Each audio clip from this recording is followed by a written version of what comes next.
The gorilla grunted and raked his blunt claws against the ground.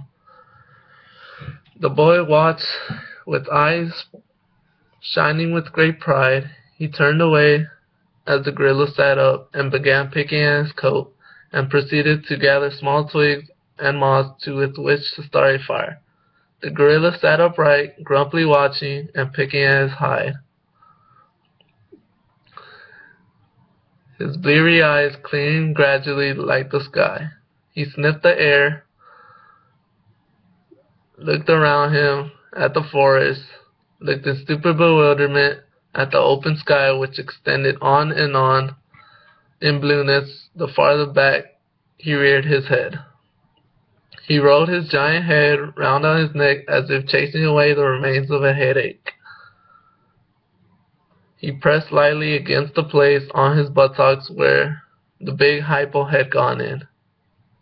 He grunted loudly and impatiently. He was hungry. The boy went about building the fire with ritualistic movements.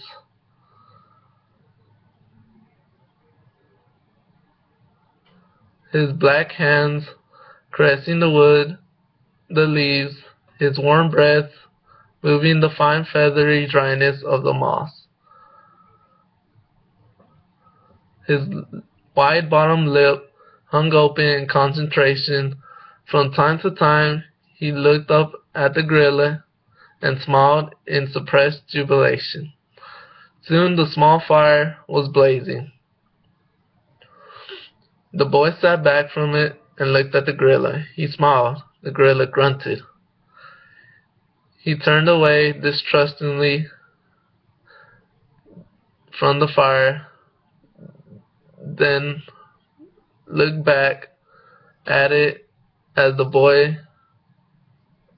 went to the bush, took the bag with the bread in it, then walked back toward the fire. The gorilla began to fret and strain.